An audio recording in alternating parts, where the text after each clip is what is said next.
Hey, what's up guys? Jo Madden here, and it's time for a Cup of Joe. We're going to look at 4 college football games today. Hit that like, hit that retweet, and hit that subscribe button over on YouTube. Please. You guys are going to talk these 4 games. The first game, Texas Tech versus Utah. Now, this one has Utah laying 3.5 for the line, and we've got the total 57.5, and I do think both quarterbacks are going to have success. Morton coming out here for Texas Tech. We know this is an explosive offense here. They have 26 plays thus far on the season of 20 plus yards, and I do think we're going to see Morton be able to move that ball. I'll take his first quarter passing prop. Yes, so first quarter passing prop was 62.5 here for Morton, for him to be able to really take advantage of Utah as this game starts off.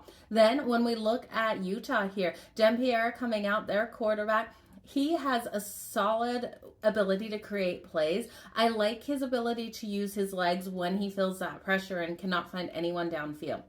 I do think he's underrated as a passer, though. 219.5 is his total passing prop, and I will take that to the over in this one. You look at him in this situation, he's behind one of the best offensive lines in the country. So the defensive line is strong for Texas Tech. They're going to be looking to put that pressure on him. I do expect him to have some time to move that ball deep. I expect him to use his legs when he can. And for this one to be a higher scoring game, going over the 57.5. Next, we got Michigan here taking it on Nebraska. Now, Nebraska's basically sitting in a pick'em situation. They're minus 104. You can grab them plus 1.5. You're going to have to lay the juice. I don't love it. They have lost their last 27 games versus ranked opponents. And we know Michigan coming in here 21st in the country. It's going to be hard for Matt Rhule to get the win versus Michigan, as Nebraska can't stop the run. But is it impossible? Absolutely not. I think Michigan has the ability to come into this one, run the ball strong, but Nebraska, I think with Dylan Raiola, find a way to get it done. I'll take Nebraska at minus 104.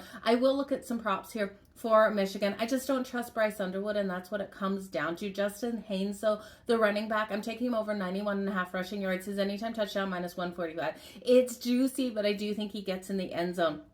Like I said, we're looking here at a Nebraska team that struggles to stop that run. So that's what they're going to have to work on during this game. Justice Haynes, though, is just so strong.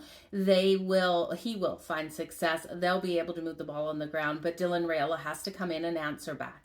Dylan Raiola for Nebraska over 1.5 passing touchdowns is coming in at plus 172. Sign me up. 70% completion rate thus far on the season in those 3 games. We have Auburn versus Oklahoma. Oklahoma laying 6.5 points at home in this matchup, total 46.5.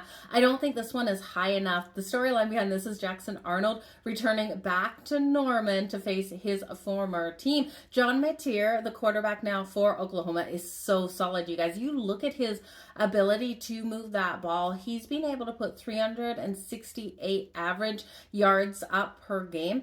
And I do think he's going to be able to move the ball here on Auburn's defense. When we look at Jackson Arnold, now Oklahoma is going to be bringing the pressure on him, but I do think they're going to run the ball in this game. They're going to move those chains, and I think even though Auburn will look for that run game, they're going to have to keep up with Metier and Oklahoma.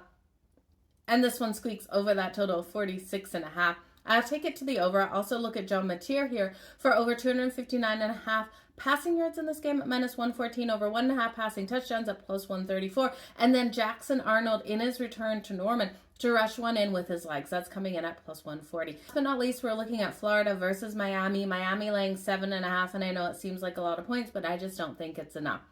I look here at Miami with Carson Beck coming out. And Carson Beck, I expect him to be able to move the ball nicely in this game. And for Miami's defense to just be all over DJ Lagway last week versus LSU, that I don't think LSU's defense is as good as Miami's. Turned the ball over 5 times. One resulted in a pick 6.